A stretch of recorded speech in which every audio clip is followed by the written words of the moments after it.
Hello, everybody. It is Trusty here for Trusty's Vintage Live Sale with his trusty sidekick, Katie. They're so grateful that Katie can join us on these events because she is definitely keeping me to task, keeping the sale moving, and hopefully entertaining everyone in the chat.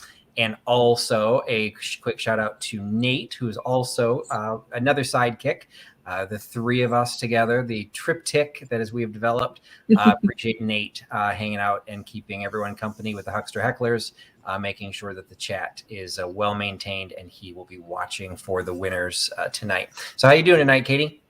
I'm doing really well, Patrick, and I'm so glad to be on the sale with you. This is always a lot of fun. I look forward to Thursdays. Well, I appreciate that. I always appreciate when you give me your time. I do know that you had another scheduled program earlier. I did get to see a little bit of it.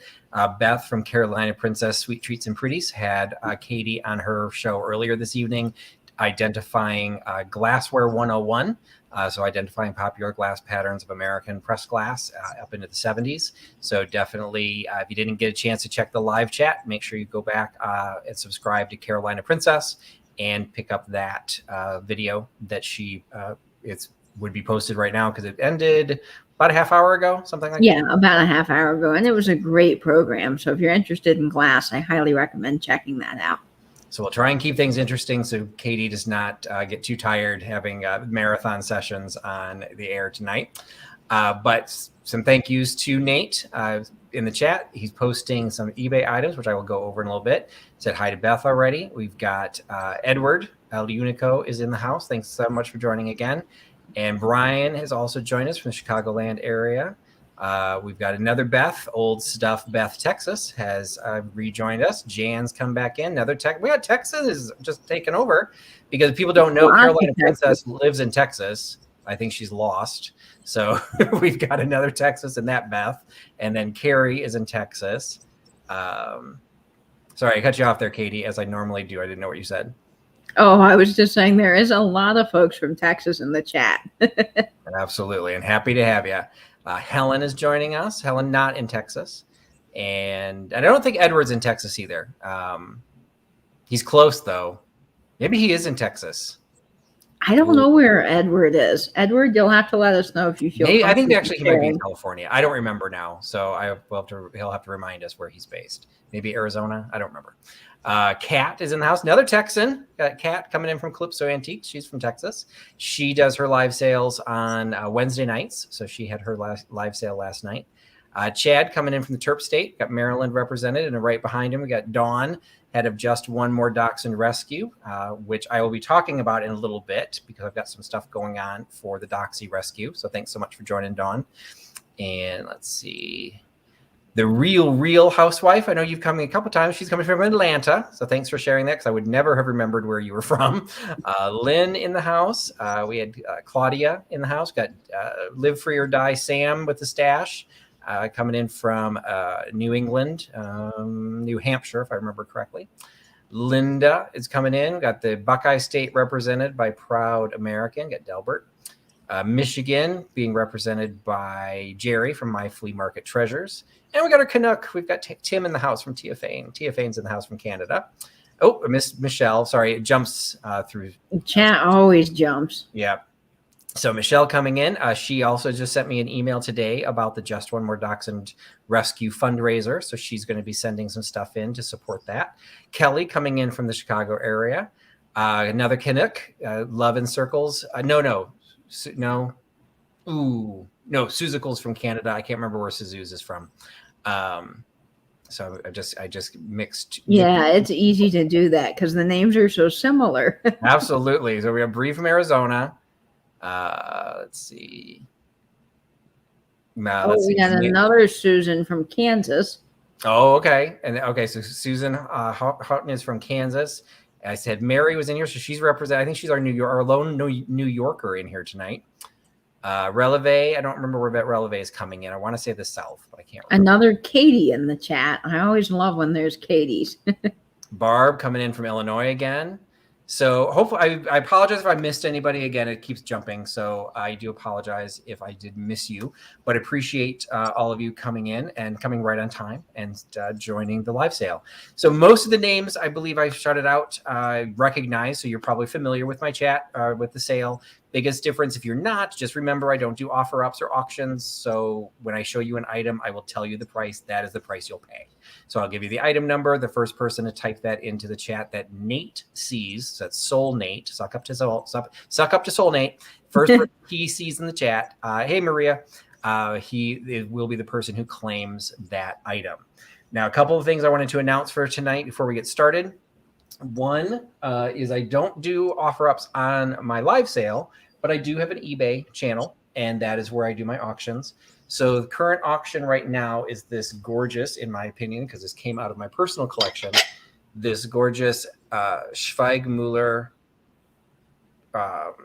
blue glass flower frog from the 30s. So she's pressed glass, absolutely gorgeous. You can see she's got the little belt on there. You can argue whether she is draped up top or not, but she does have clothing because she is draped on the back. She is a flower frog that sits in the float bowl. So you get both the float bowl and the flower frog. She's in very good condition up top, but she unfortunately has a couple of flea bites and a couple of small chips right there at the base. But once you place her into the bowl, you do not see that damage. So this is live right now. Soul Nate has dropped the link into the chat. You also find it in the description of the video. That will be ending at the top of the next hour. So in 53 minutes, that item will end, and my next item will start, which I'm giving you a little peek to over there, but I'll talk about it a little bit later. And it's currently at $95 with 52 minutes left to go. Excellent. Thank you, Katie, for giving me that update. So yeah, $95. She is gorgeous. She is not regularly available here in the United States. She's a European glass, and that to me is my favorites. She was in my personal collection, and the only reason she's leaving my collection is I really don't have blue in my interior design, and I kept pushing her down onto lower shelves and lower shelves. She finally was at the lowest shelf, and I got another piece, and so somebody had to be retired, and she got hit. So beautiful piece. I hope it will go to a beautiful home, and definitely take a look at that. And I will announce the winner at the top of the hour. And if you happen to be in the chat and you buy anything else tonight, I can actually then combine the shipment. So you take advantage of that. I mentioned that Dawn is in the chat right now from the Just One More Dachshund Rescue. So a couple things going on for that. I've started being a little bit more active talking about what we're doing for the fundraiser. I'm starting to put out a couple of videos. One of the things we are doing is we are going to be doing, first of all, we'll be running the fundraiser on Thursday, November. One time I said it was 11th. And 11th. I can't remember. It's the 11th. So on Thursday, November 11th is when the fundraiser will be. It will take place during my normal time slot on Thursday nights. That entire evening, everything that I sell in the live sale will be donated to the Just One More Dachshund Rescue. So we did this last year. We raised $3,500. This year, we are trying to raise $5,000. So we're trying to learn a little bit from what we did last year. And the biggest difference will be if you watched last year or you followed Kim from Oh My Vintage. Kim won the grand prize, which was a set of mystery boxes donated by resellers from around the country. We didn't know how many people would participate. And so we just said whoever won would get however many got donated. Well, we ended up getting 35. So Kim won 35 mystery boxes. So we're learning from that. And this year we will have multiple winners. So we hopefully will encourage more people to participate. And each winner will receive 5 mystery boxes. And I have already started receiving commitments from resellers who are going to be participating. So if you have not let me know and you want to donate a box, make sure you send me an email. Do not say, you can say it in the chat, but don't expect me to remember. So send me a separate email letting me know if you are a reseller or even if you are just a dog lover, doxy lover. If you want to participate, what will happen is you hold on to the mystery box or you build it after you hear your winner. I will send you your winner and you just ship directly to them. So you're not shipping it to me, and then I have to turn around and ship it back. You will ship directly to the winner. So far, we've got Carolina Princess is donating, Comfy Cozy Living, Crafty Jackie, Fatbird Finds, Kitschy and Bitchy, Corey the Thrifted Artist, Reclaimed Treasures by Mary, Sammy's Unique Finds, Skunky Junk, Thrifter Junker Vintage Hunter, Thrifting Adventures, Thrill of the Thrift, Vintage and Vinyl, and Vintage Vinny. Those are the ones who have donated already. So I think that's already 15. Oh, and that does not include the Canadian and UK sellers, because we were going to have a Canadian winner this year. Last year we couldn't let Canada participate because the sellers didn't want to have to ship to Canada. So the sellers that we've got coming in from Canada so far are Serendipity by Melanie, Aaron at the Collection Vintage, Vintagerous, and AJ Julie at AJ's something. Retro and vintage. Thank you. So I'm hopefully going to find a 5th Canadian reseller. And I also have DAM Jewelry, Dolores from DAM Jewelry in the UK, and the Thrifty Shutterbug are going to be donating boxes from, hopefully we get enough that the UK will also have their own winner, or at least Europe will have their own winner. We'll have to figure that out. So, wonderful. So if you would like to donate, please send me an email. Let me know who you are, and you don't have to be a reseller, but I will try and give recognition for people who are donating. So resellers, obviously, it's kind of a little bit of advertising. So the earlier you tell me, the more you'll be included in the participation. So that's how part of the fundraiser is going to work. We will also have something I just decided to do because I came across this funky little piece. And I'm like, I need to do something with this. It is a totally cheesy 80s recipe box that has been painted with like Toll Paint veggies, so probably from the 80s or 90s. Just an oak box, actually a fairly nice box. What I'm asking everyone to do, and this is, again, going to support the Doxies. Now, what recipes have to do with the Doxies is absolutely nothing, but we're going to make money for them anyway. So if you would like to participate in the Doxy Rescue by donating something into the rescue other than money is always appreciated, you get to help me fill the box. So what I would like you to do is find your own vintage recipe, or it doesn't have to be vintage, it could be any type of recipe, your own recipe. Find a 3x5 card. It has to be 3x5 because it has to fit in this box. And the little 3x5 card is crushed into the bottom, and now I can't get it out. So I have, so it has to be 3x5 because this is one of the smaller size box. My address is in the description of this video. It's also in the about section of my channel. Send me your recipe. I will make a list of all the people that donated it. Once I receive all of these by the beginning of November, I will list it on eBay, and the filled recipe box will go up for auction on my eBay channel. So it'll be an inexpensive item to ship, although it could get kind of heavy with a lot of recipes, but help me fill it. And if you fill one, I'll start another one and we'll have 2 prizes. So inexpensive way to participate. Find a 3x5 card, find an old recipe card, but it's got to be 3x5. Mail it to me, and I will include it and put it into the box. And just make sure when you send it, put a little Post-it note of what your name is, your YouTube name, your Instagram name, whatever it is. Make sure you tell me who's sending it so that I can participate, and then I'll probably share some of the recipes on my channel. We'll figure out what's something fun to do with them. Maybe you include a Jell-O recipe. I can try and push Katie into trying to test it. But so we're going to fill a box of vintage recipes. So that is for the Doxy Rescue. But I'll do anything for the Doxy. So if I eat another Jell-O recipe, that will be totally worth it. Awesome. So that is a recipe thing that's for the Doxies, but there's also another recipe program issue going on.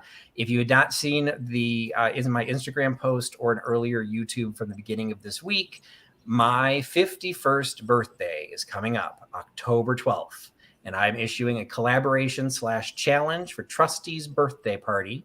And the long and the short of it is, you need to find a vintage recipe. This one has to be vintage. It has to be prior to 1970.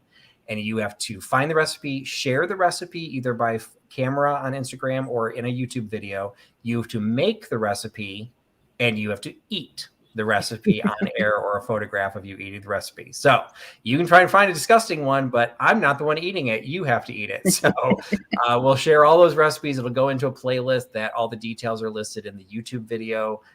that is posted on my channel. That will take the playlist will go live on October 12th at 8 p.m. Eastern. So if you create a video, schedule your video to go live at the same time so that everything will go live at the same. It doesn't have to be a premiere. I'm not sure even mine's going to be able to be a premiere because I might be traveling on my birthday. How much does that suck? So just schedule it for a 8 p.m. Eastern start. And we'll see what kind of fun recipes everyone posts. And if you don't have YouTube, don't worry. Post it on Instagram anytime during the day. October 12th, I turn 51. So a recipe from prior to 1970, which, do your math, that was the year I was born. So that is what we've got I've going already got a fun recipe picked out for you, Patrick. So I think fantastic. I've actually started video.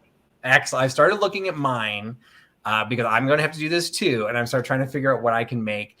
But I'm actually challenged more if I'm not sure how I'm going to videotape it because I'll have a tripod, I guess. So I'm going to have to figure out the best way I'm going to do this. I've never filmed in my kitchen.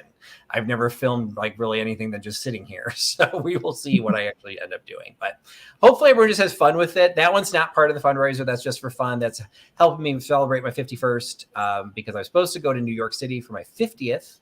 And COVID shut that down. This year, because of work commitments, I am going to be traveling for work during my 51st birthday. So virtual birthday party, hashtag Trusty's birthday party. Check out the Instagram post, check out the YouTube video. That is all going live. And then the last announcement was, again, thank you to Nate being in the chat. Mentioned that Nate, Katie, and I are the new Triptych. The Tales from the Triptych is coming up this Sunday. And it will be hosted by Soulnate. So if you are not subscribed to Soulnate's channel, you need to subscribe to Soulnate's channel, put on your reminder for notifications. And at 8 p.m. Eastern, this coming Sunday, we will be doing Tales from the Triptych, driven by Nate, giving his tales of English silver. So he's already been sharing some of the photos of some of the stuff that he's going to be talking about. So make sure you join into the Tales from the Triptych on Sunday, but it's not on my channel, not on Katie's channel. It's actually on Nate's channel. So those were my announcements. I wrote them all down so I didn't forget. And now we can start the sale. And I'm so excited about the Triptych, and it's going to be really interesting to hear Nate talk about his famed silver. So you want to tune into that. And you can get a little bit of a head start because Nate did post some videos at the beginning of COVID, some of his personal silver collection. Now, the video that we're covering, if you're not familiar with Tales from the Triptych, we are doing effectively an online exploration, finding museum postings, eBay postings, worth point values, all kinds of information that we can't because none of us have the types of collections that we want to be able to show.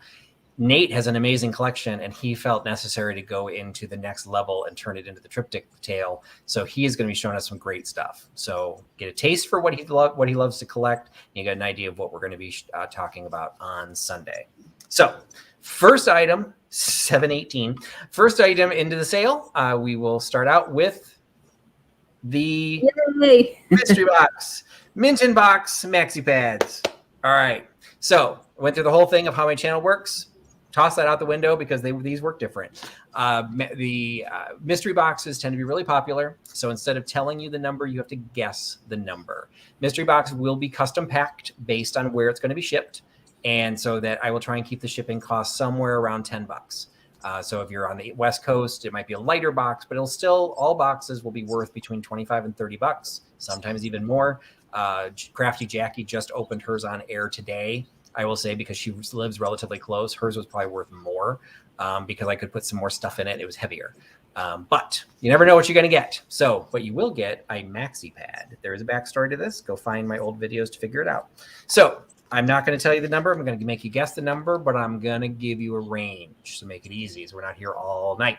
So it's going to be a $15 box. It'll be worth $25 to $30. And it is going to fall, the number you can guess more than once. The number will fall between 90 and 99. So we're in the 90s. 90 and 99 is tonight's first mystery box. And the first two people that guess the right number will get the mystery box. And I see the numbers right out of the gate. I do too, man. People, Gotta you make guys sure are that coming in hot. Nate agrees. Yeah, I have to make sure that Nate is on the same page because that's easy to get confused when all the Yes. numbers are coming in so fast.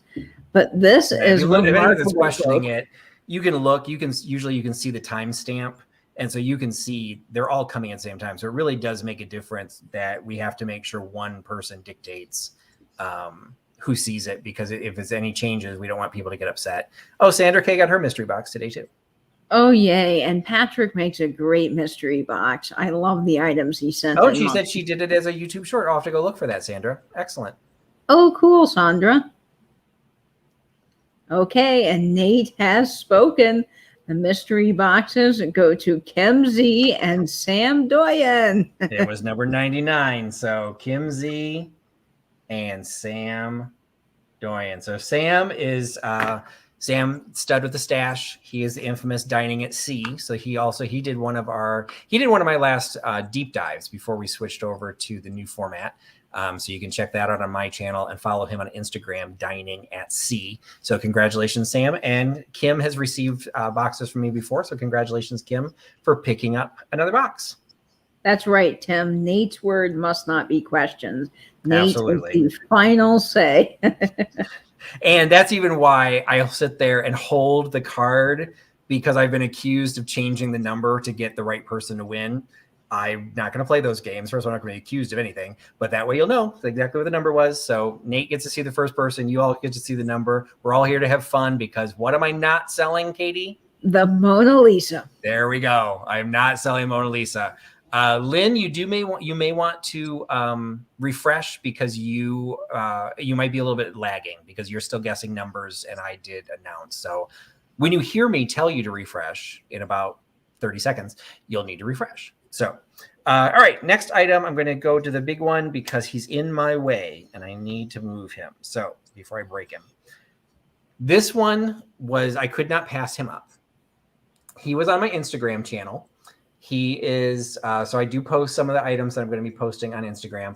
Unfortunately, he is not signed. He is a piece of Redware, but he is a kitchen bowl, a kitchen cow. I guess he's going to be a bowl that holds vinegar and oil on his little side saddles. So we've got the little jars of vinegar and oil. Now the jars themselves, again, they are Redware, but again, there's no mark. Most likely it would have had a paper label at some point. I do believe he definitely has some age, first of all, because I don't think anyone would makes things like this anymore. What would you guess, Katie? I'd be putting him in like the 50s or 60s. Yeah, he looks very 50s to me with that glaze and the color and just the way he's made. Yeah, he's got the high black gloss glaze, but then all the gold accents. He's in fantastic condition for no chips or cracks. The only thing that would be aware is the vinegar. The V looks pretty good. The O in the oil is looking looks like it's had a little bit more wear.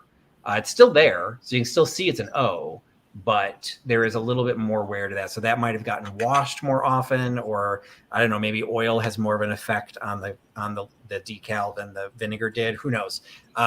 But in general, I don't know if you would be using him. He just would look fantastic. And he is a pretty decent size. He's a little, like I said, I had to move him because he's kind of in the way. From the tip of his nose to his rear end, he is 8 inches long. And to the top of his horns, he's almost 5.5 inches tall. So he's a pretty decent size. He's not particularly heavy. He is Redware, but he's not particularly heavy. So he shouldn't be too expensive to ship. He's just, keep in mind, it's you're not buying a salt and pepper shaker. You're buying a pretty hefty piece. So I'll put him down so I don't run into his horns and sell him for $18. So $18 for the Redware bowl with the oil and vinegar side saddles. $18 by giving me number 64. $18.64 for the bowl with the oil and vinegar. And Beth was making a joke. She said that you should put him in your china cabinet. I find that really funny. That's perfect. What a great piece there, Patrick. And I'm sure one that you don't see very often. I love the bowl with the little oil and vinegar. All right. The next item I'm going to be selling, I'm going to show, and I don't know, have we seen Catherine Young in the chat yet? I have not seen Catherine in the chat yet. Okay. Well, we're going to wait and see if Catherine shows up. So we're going to show something else instead. But I'll give you a little taste there that we're waiting for Catherine Young for a reason. All right. So the next item is, I had a couple pieces of these in a previous sale, and I can't remember if I put these in a haul video as well, but I talked about, I think it was either last week's live sale or the one before, I had 2 pieces of Francoma pottery. Francoma comes from Oklahoma. It's where the Oma from Francoma comes from. And it was founded by a guy named Frank. So Frank Oma. So Francoma pottery. And one of the lessons that I gave when I showed the 2 pieces I had last week was one of the pieces had this pale color on the bottom, and the other one had more like the Redware color, like the bowl did. And what the difference is the lighter color is called Ada clay, and they used that up till 1954. And then in 1954, they switched over to the red clay. And then in the 80s, they switched over to something that's a little bit more pinkish orange, which I don't know if I necessarily would recognize that on site. But the Ada clay is really easy to identify. And it's, in my opinion, it's the best to identify because it does make it the oldest. The wagon wheel, which is what this pattern is considered, was introduced in 1942. This is the miniature pitcher. They ended up making Christmas ornaments out of this. And those are the ones to be on the lookout for. The Christmas ornaments will all say Christmas and then the year they were issued. Those are worth a lot more than the individual pieces. Like, so this was the first Christmas ornament design, but then they did all kinds of different shapes and sizes or designs later. So always be on the lookout for that, and be on the lookout for the Ada clay. So this one was issued between 1942 and 1954. It happens to be an unmarked piece, which is not particularly common.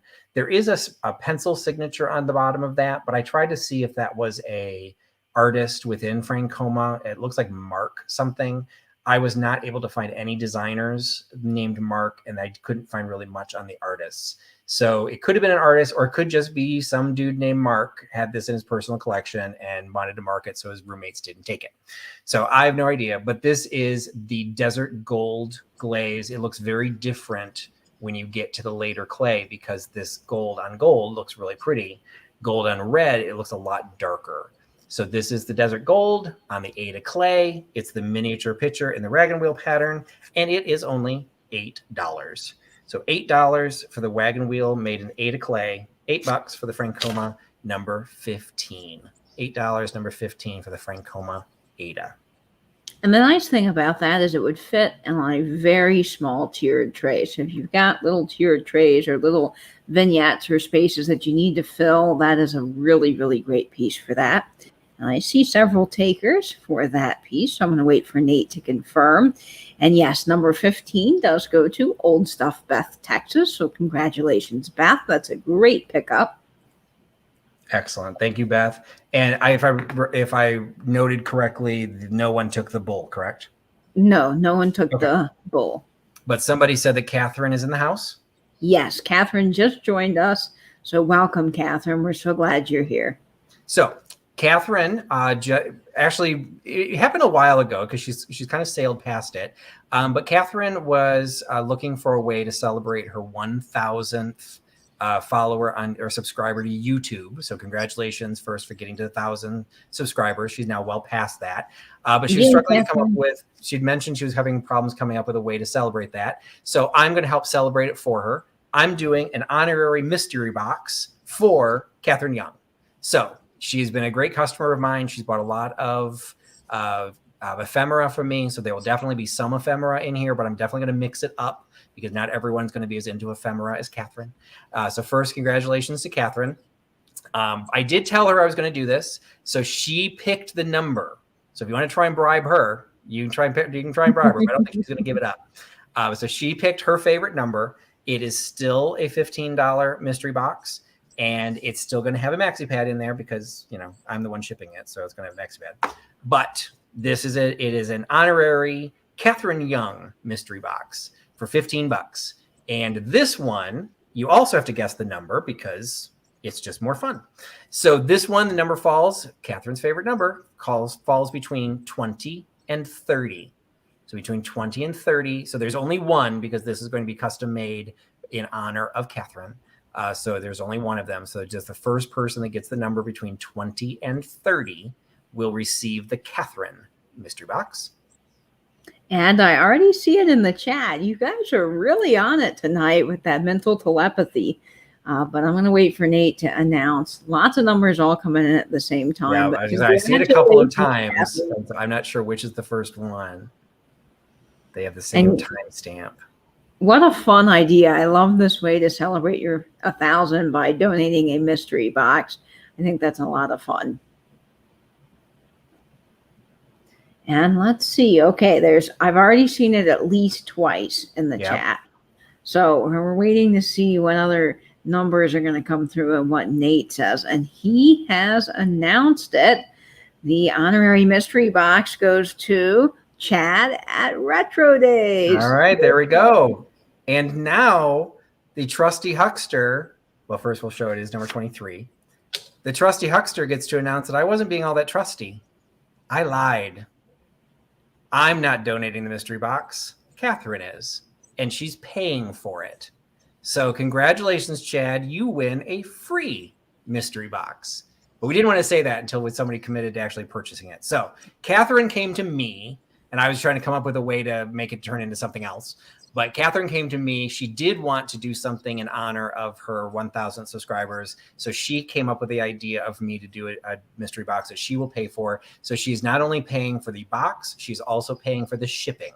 So Chad, you get the Catherine Young mystery box free of charge. So congratulations, and I hope you enjoy. It is still going to be custom made in honor of Catherine, but I hope you enjoy that, and thanks for participating. What a fantastic gift. Great job, Catherine, and congrats, Chad. And I also, like, just because I want to be a little bit pragmatic, I didn't want to put out the idea that everyone now thinks I'm going to be donating mystery boxes every time somebody hits 1,000. I'm not that generous. So I needed to lie a little bit to say that's what I was doing so that then Catherine could turn around and say she was paying for it. So we're good. Catherine was in the chat. I didn't actually ever see her in the chat. So yep, I see her. Yep, she got congrats to Chad. So again, congratulations. If you're not already subscribing to Catherine, go ahead and subscribe. She's a creative. She does a lot of art projects. I believe, actually, I meant to relook. I believe she actually participates in live sales too. I think. Yeah, she does a couple of live sales, and she's got a great video where she converted an old 1950s TV cabinet into a cat condo. So that was really a fantastic project. Yeah, so she's got some great variety on her channel. That is great. So definitely make sure you're following her. She's already well past her 1,000 mark, but I also am honored that Catherine thought to come to me to help her celebrate, and I'm very happy to be a part of that. Okay, the next piece, also blocking my access to a couple of things, is going to be a lot harder to show, but it's something that I picked up as a complete set, and I'll give you the side glance first. It is a collection of porcelain thimbles. Now, normally I would pass these up, but when I saw them, they're all old advertising thimbles. Now, they're modern. These were probably from the 90s or 2000s, maybe 80s. So these are contemporary graphics, but they are all on here just to advertise old advertisements. So we've got Borax, we've got Arm & Hammer. Let's see, we've got Bon Ami. A lot of cleaning. I don't think they're all cleaners. Ralston, breakfast food. So no, they're not all cleaners. Mail pouch tobacco. Okay, shouldn't have shown that one. Hershey's chocolate. So you just they're all contemporary, but they all have the old graphics on them. There's a couple of exceptions. This one's a little bit bigger. I don't know why. If they were just like part of the set, but you can see the one's a little bit bigger than the other. So there's a couple that are the bigger size. And then there was this one, which I think is one of these. Which one of these is not like the other? This is significantly smaller, but it appears to be hand painted by someone named Ruth that wanted to celebrate corn. But this one is the smallest of all of them. So you can see that one is significantly shorter than the bulk of them. And then there's a 3 of these really tall ones. And I'm holding it all sideways, but hopefully what you can see is this is a wooden shelving unit that hangs, that has little, I'm trying to do this without dropping them all. It has the little indentations on here to be able to hold the individual thimbles. So it's not going to be to everyone's taste. But I thought because of the advertising theme, I just thought those were kind of cool, that even if you didn't want it for the entire collection, dropping those into a tiered tray, putting them in some of your advertising ephemera in your laundry room and your sewing room, they might pepper, but you will get the case, the shelving unit, because what am I going to do with it? And there are 1, 2, 3. I think there were 15. Wait, I counted them once. 1, 2, 3, 4, 5, 6. It is an instant collection, Delbert. 17. There are 17. It is instant collection. There are 17 thimbles and a shelving unit that holds 25. So you have a room to grow. And so 17 thimbles with the case, I'm selling for $12. So I'm selling this for less than $1 per thimble. And even though the shelf was going to take up a little bit of space, it's super, super lightweight. So it's not very heavy. So it's $12 for the entire set. 17 thimbles plus the wooden shelf. $12 by giving me number 43. $12.43 for this thimbles collection. I love that little collection, Patrick, and the advertising is so fun. Every time I see anything with borax, I always think, what can't borax do? It has so many uses, so that definitely would be fun in a laundry space or sewing room, like you mentioned. I just think that there's a lot of uses for those fun little thimbles. Yeah, they just take up very little space, and if you want them without the shelf to have even less weight to ship, let me know, and I could ship it without the shelf. All right. Next piece I picked up, and I felt a little guilty picking this up because Jay from Dallas City Vintage had reached out to me probably a week or two ago, and he showed me a picture of a Southwest designed style piece of pottery. And he said, should I, and he walked away from it. He said, should I pick this up? And I told him, I said, well, it was a good price. It was a good piece, but it was relatively large. So it would have been expensive to ship. And I said, I don't know if the Southwest, it was that pale pink with the turquoise, like a very 90s look, like the designer of Southwest. Like, I'm not sure if that's as collectible as it once was. So, I'm like, yeah, don't worry about it. I wouldn't have picked it up either. So, I picked up a piece of Southwest pottery. Now, what I picked up is a little different. And Susan wanted the last item. She came in a little late. So Susan Houghton gets number 43. So she is going to take home the thimbles, and you can tell us how you end up showcasing those. So this is a Southwest style design of pottery. It is not, I don't know the age of it. I will admit, I don't know 100% the age, but it is not that pastel Golden Girls style color scheme of Southwest. This is more traditional, and most importantly, it is signed, and it's from the Hopi in Native American tribe. So you have a signed piece of pottery from the Hopi Native American tribe, which these are still going to be tourist pieces. Like, it is signed and it is Hopi. This isn't, we're not going to show up on the Antiques Roadshow with some like super historic piece. These were still designed as souvenir pieces, but this to me transcends to a very different level. It's a beautiful, beautiful piece. It's a very, very small scale, so it'll make it very easy to ship. It has the design, 360-degree design all the way around in just the simple sands and brown colors of the traditional Native American pottery. So I just thought this was gorgeous. And as I'm picking it up, I felt like I was completely being hypocritical to what I told Jay. But this is not what Jay passed up. I did not have him pass it up so I could go get it. That was something totally different. I found this one. It is a small Hopi pot. How old is that? Nate's asking. Unfortunately, I don't know because I am not knowledgeable in the designs or the styles.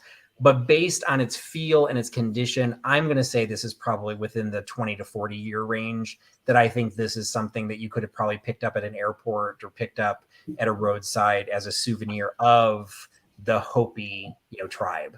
So it still had, even though it's a souvenir piece, doesn't make it any cheaper. It's just, it is a specialty art piece that was designed for tourists. But I don't think there's a huge amount of age, but I truly, truly don't know. And I looked up the name, but the way it's written, I tried a couple of different variations of it. I couldn't find anything that was that name, but Hopi as a name, obviously I knew. So I did find other pieces of the Hopi, but nothing of this size or style. So I am offering this because I picked it up at a good price. I'm offering it at a good price, and that good price is $12. So $12. So Susan is saying that this was very popular in the 70s. And where did we determine Susan? I think is in Kansas. So she was getting a little bit closer. So she might have seen more of these. I would see them in airports. So it is $12 for the Hopi style Hopi pot. $12 by giving me number 3. $12 number 3 for the little pot. And yeah, what Susan is saying, that I hate to use the term souvenir piece because it makes it sound cheap, but it is a traditional art form that was then made to make money for individuals or families in the tribe. And I really like the shape of that. It's just got a really unusual. It really is, and it's so small. Like it could fit in front of things. Again, like everyone's crazy about their tiered trays.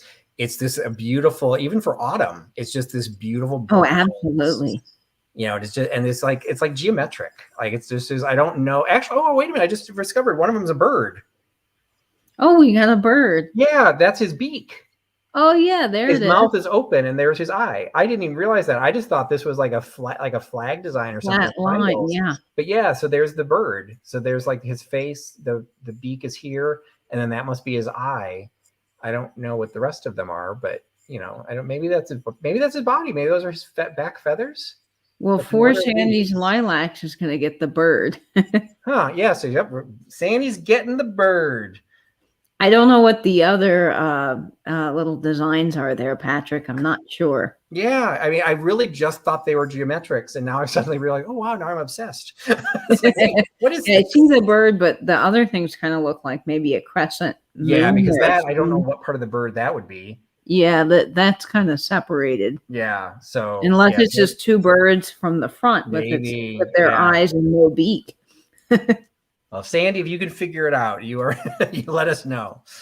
All right, so thanks for picking that up. So that was number 3. You said went to Sandy 4, correct? Yes, Sandy 4. All right. I mentioned at the top of the show that I will be doing. Not only do I want you to send your recipes for the recipe box, but finding recipe books to create your trustee's birthday party. I'm going to provide you with some options. This is a collection. I just did a haul video where I covered the recipe books that I picked up from 1929 to 1965. These did not appear in that video. I had edited it for content. And so these I kind of put to the side, and they pretty much have a range of their own. Now, first one, I'm going to ask Katie's opinion, because I have absolutely no idea what this is referring to, but it is literally a little, and it's just like a little pamphlet. It's not a very big book. It's a total of 16 pages. It literally says right on the front, your TV meat recipes. It does have a single digit zip code, so it's between 1948 and 1963. But there's nothing in here that I can tell there's anything to do with TV. So are you familiar with this? Like, what would TV meat be, Katie? That's a great question. Yes, I actually have one of those books for Knox Gelatin. And what they were is, I believe they were recipes that were featured in television, like on those programs a lot of the housewives would watch with the cooking shows, and then they would put them into a book. And then usually some sort of company like Knox or whatever company this is for meat would then put their name on it. That's what I found when I did the research on my Knox Gelatin book that has the TV logo on the front, and it says gelatin for television. So these ones are your TV meat recipes. Now it does have a little section at the bottom, the meat memo. So whatever. And this one is not issued by a brand. This one is actually issued by, it's a service of the National Livestock and Meat Board. So there's some instructions of cooking methods, and then, you know, how the different cuts of meat. So it's an informative cookbook as well. I'm not expecting anyone to make meat for my birthday party. Now, what I don't know is if that was given away with like your TV guides. I'm not exactly sure how you got them, to be quite honest. But they're That's very a good cool. question. Yeah, it's like there's no other ads or anything in it, and it just has the little thing at the back showing who issued it. So it was really more like the Got Milk campaign. You know, they're like, you know, got meat, so it's got your meat recipes.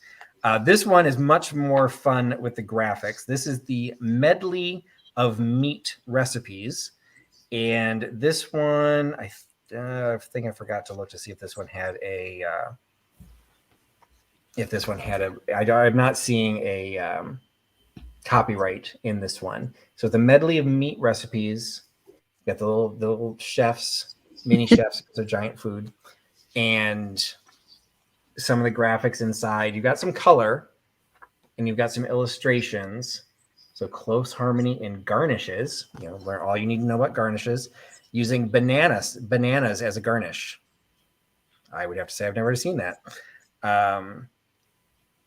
A family treat, a He-Man meal, braised pork hocks is the He-Man meal. Hot plate luncheon, oven cooked dinner. We've got steps in cooking in water. So, oh, interesting. yes, we've got some graphics of cooking in water. What are those? No sous vide from Nate. We're just cooking in water, or boiling the beef, I guess. And then a little breakdown of all the different vitamins that you get from the different cuts of meat. So again, kind of like a little informative. So this is also from the American Meat Institute. And I don't know, what would you say on the graphics there, Kate? It does say Chicago, Illinois without a zip code, but I'm not sure. I don't know. Would you think that this could go as early as the 40s, or did they just not reference it as a mailing address? I don't know. To me, that with that color, it looks a little bit more late 50s to me. I would have, if I just was looking at it, I would have said 50s, even maybe 60s. 60s, yeah, quite possibly. So I think the it's medley of meat. different for the 40s. So this is another one from the National Livestock and Meat Board. They were just a very busy little unit. This one going back to 1925. So this one is copyrighted. So this is Meat for the Family, courtesy of the National Livestock and Meat Board. Now, I love the little holly berry at the top because that can go into Christmas. I was going to say, he's got a Christmas wreath on the window. You've got the holly berry at the top. I'm not sure 100% why. Like, I don't know if these were issued throughout the year and maybe this was the Christmas issue, because the beef, the recipes don't appear to be particularly Christmassy. So like it is a beef. Again, all of these are meat. So beef steak a la Henrietta, beef steak with onions, braised oxtail. Okay, I will do something for somebody if they make that for my birthday party. I don't know what I'll do, but I'll do something. Also has, because again, it was issued by the National Livestock and Meat Board. So you've got, again, the information on the cuts of beef, creamed ham and potatoes, ham salad, savory sliced ham, croquettes. Oh, Nate, one of my older recipes, it said form into the shape of a croquette. I don't know what a croquette is. It's like a round little disc. Okay, that's what I was guessing that, but I'm like, well, okay, is everyone? Croquettes are good. Mutton chops with kidney sauce. I don't know about that one. Yeah, liver loaf. Oh boy. Liver roast. Liver Maybe with vegetables. There's something grosser than the Jell-O, folks. Yikers. Well, then we get into the sweetbreads, and that's the really nasty stuff. Beef tongue with raisins. Okay, we get to the back of the book, and they're getting desperate to fill in the recipes. So you've got the 1925 Meat for the Family. I think you're right. Put this in a Christmas display because you're certainly not cooking anything in it. But there seems to be no reason why he's Christmassy. And then the last one is Meat Selection Preparation and 100 Ways to Serve. Now, this one is branded. This is the Armour and Company from Chicago, and this one is dated 1934. So again, we've got something from the 30s. So really cute illustration on the front and then a little bit on the back. And then this one does actually have some illustrations inside. So you got standard baking powder biscuits. So it's, not everything has to have meat. Star bacon meatloaf. Ooh, that actually looks pretty good, to be honest. because you got the bacon on the top, and you can't go wrong with bacon. That's true. Leftover. Those are all part of the leftover meat recipes. Steam roast, pot roast. Oh, this is kind of cool. So there's this little. First of all, it has a centerfold. Everyone loves a recipe book that has or cookbook that has a centerfold. So this is the Armor's selection of products. So again, this is from the 40s. So it's like a really cool snapshot of how their packaging looked in the 1940s from the Armor brands of meat. It does include holiday menus, family dinner menus, family breakfast menus, the art of cooking, meat cuts. Everyone needs to, like, I've gone through my entire life without needing to know how the different cuts come off of a lamb or mutton. But, I guess back in the day, it was probably worth knowing when you went to the butcher. Well, and they probably used everything then because you didn't waste things. So with all of that, we have 4 recipe books. All are ode to meat. So we've got the little tiny pamphlet, and then none of them have spines, but obviously some of the other ones are a little bit thicker, ranging in dates from the 20s to probably 50s, maybe 60s. So you've got the collection of all 4 books, 3 books plus a little pamphlet, and it's only $10. So $10 for the set of meat cookbooks. $10 by giving me number 85. $10.85 for the set of books. Those are fantastic, Patrick. I love the graphics, and it's kind of fun to see what people ate back in the day. A great snapshot in time. All right. Companies and groups gave small booklets away at the grocery store and places like that at the state fair. Interesting, Susan. Oh, okay. All right. The next one, I'm going to have a little visual aid here because the next piece is a pair of glass candlesticks. And to do them justice, I also happen to have a pair of candlestick holders. So I'm going to try and show them in the candlestick holders, and then I'll show them a little bit more detail. But unlike lucite or acrylic or mercury glass candles, these are painted glass candles. So you've got, and these candlesticks will also be for sale. These are weighed Christmas candlesticks, but that's not part of this offer. So right now you've got a pair of these candlesticks. They have the little rubber base on the bottom to keep it secure in the candlestick holder. They are hollow glass, and they have been painted with a pink ground and then accented in gold, with then a gold flame at the top. So I'm thinking with the pink and gold that these are straight out of the 50s. What would you say? I think so too, Patrick. Very 1950s.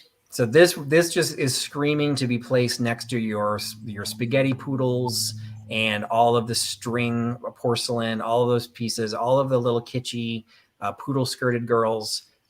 You've got this pink and gold, just perfect for the boudoir, the bedroom look. It is a pair of candlesticks, and I happen to have 3 pair. So I debated whether to keep them all together, but I figured who really needs 6 candlesticks when they're not functional, they're just for design. So we have 3 pairs of these candlesticks. So the first 3 people that want them will have access to them. So you get you'll get a pair of the glass candlesticks. You get the 2 for $8. So $8 for a pair of the glass candlesticks. The first 3 people that give me the number 34 will receive the pair of glass candlesticks. 34, $8. And you're right, Delbert, you cannot burn them. You could try really hard. You might be able to burn the plastic, but this is just for looks. So number 34, $8. The first 3 people Nate sees receives the pair of candlesticks. And that was a popular item, Patrick. I knew it would be because those are just so fun, straight from the 50s. And I'd never seen anything like it. Had you ever seen them, Katie? I know you do the acrylic ones, right? Yeah, I really like the lucite candlesticks. Lucite. But lucite is basically just the brand name for acrylic. But I love those. I've seen them before. They're just very pretty. And yes, I've seen the lucite ones. I've never been able to pick them up. And so when I saw these, I'm like, I wasn't even sure what the market would be for them. but I thought they were fun. And I was like, that pink and gold is just super popular. So looks like they are going to Chad in Maryland and Susan in Kansas and Celeste in Texas. Congrats, guys. And a quick All little right. note on the auction. There are 4 minutes left in the eBay auction with that Art Deco flower frog. So make sure you check that out. It's at $95. So that is closing in 5 minutes, and then I'll show you the item that opens up when that one closes. Okay, so we sold the candles. Now I'm going to offer. What did I do with the tag? There it is. And now I offer the candlestick holders. So I've had off and on from the an estate that I went to a collection of Wade. And I will just say from a reseller's perspective and just from somebody who I absolutely love porcelain and pottery, it was like a crash course in Wade, because to me, Wade was maybe the Whimsies and a couple other pieces that I might recognize as Wade. These would not have fallen into that category. And she had such a variety of pieces. I've been dropping them off and on during the live sales. And so this is my Christmas edition. These are, and unless you disagree with me, Katie, I think these are poinsettias. I think they're poinsettias. Yeah. Okay. I went through every version of trying to spell poinsettia, poinsettia, poinsettia. I tried everything. I can't find these. Now, I did find Wade candlesticks. What I also looked for was Wade Christmas candlesticks. And this identical form came up, but there was a slightly different flower on it. I would say, based on the weight of these, based on the very crisp and bold labeling on these, I think these are from the 90s. That's just a guess. I could not find them. And even the other pair that I found weren't 100% sure. They said 80s, 90s. So they're vintage, but they're not like super old. I think if I had a red candlestick sticking out of this, a red taper candle sticking out of this, it would just look fantastic in a Christmas display, because you've got pure bright white with the bright red poinsettia with, again, I don't know what the little white ones would be considered. I don't know. Are those part of the poinsettia flower? I have absolutely no idea, because you've got an evergreen in the back, which I don't think that's part of the poinsettia. No, so it's kind of I like a think little amalgamation of a design. But you've got that bright red. If you put a bright red candlestick in this and then threw it in the middle of a Christmas display or centerpiece, this would look fantastic. So it is a pair of Wade poinsettia Christmas candlesticks. You get the pair of them for $10. $10 for the Wade candlesticks by giving me number 63. Oh, so Lucinda's saying holly flowers. Oh, maybe. I don't know if I know what a holly flower looks like. That might be. Yeah, it really could be a holly flower. I mean, so Wade is I don't British. think they're magnolias, though. Magnolias have a little bit of a different shape, I think, to the magnolias wouldn't bloom at the same time as a poinsettia. Yeah, that's smart. And this is British, so like I don't know if they have their own floral system. Like I just don't know what those would be. And so Leanne for $10. Picking up number 63. Thank you so much, Leanne. Lots of guesses on the flowers. I say you can determine that they're whatever flower you want, Leanne. You bought them. Somebody says snowdrops. I'm not sure I know what a snowdrop looks like. I don't know what those are. Cactus flowers? Cactus flower. I want to say I've seen a cactus flower before. What's throwing me is the one is open and the one is curved up. All right, let's see. Cactus flower. Let's see if we get any searches on Google here. And I can look it up. So Katie's looking that up, and we're talking about flowers. I'm going to move to the next thing. So Serendipity by Net Melody is saying it's not a snowdrop. Book is saying an apple blossom. That I think is a Christmas. That could be. Susan's saying a Christmas rose, but I don't know what a Christmas rose looks like. So what are these? These are cactus flowers. I don't think evergreens flower at all. So I don't think it has anything to do with the evergreen bough that's in the background. Anyway, Leanne, you can make up whatever story. Oh my! Now Tim is just making up words. Hellebore. What is that? I'm not flowers of hell. I'm good. I've literally never heard of that. So, so Linda, I think we got poinsettia for the front. Now, are you saying the white ones are poinsettia too? I know there are white poinsettias, but that's like way smaller than the Yeah, other. let's It's a see. different shape. So anyway, enough time on the It thing. could be anything you Leanne, want. oh, so Nate in New Zealand, a hellebore is a dog rose. Okay, again, you're just making shit up. I like Yeah, what the hell? that's a whole Dogwood. another flower. I don't know. Yeah, so I know what a dogwood looks like, but narcissus, I don't know. It's the whole thing about it's Christmas time. There can't be that many flowers that bloom at Christmas. But anyway, so if you want to do your own research, I've got seed books. So I don't know if you're gonna be able to find Christmas flowers, but hey, I will connect the flower discussion to the seed discussion. So a while ago, I had done a haul video where I found I believe it was a gentleman's seed box. And there were all these little old film strip canisters, and they were all marked on the top the type of seed that he used to keep track of. I felt guilty, with taking the box. So I actually gave away a bunch of these. They were going into mystery boxes. Some people just got them because they asked for them. I didn't charge anything. I just sent them. I ended up having 3 left, not on purpose. I just happened to have some I hadn't sent. These are empty. This one still has seeds in it. So this is the Radish Champion, 1977. The big debate was, would these still germinate?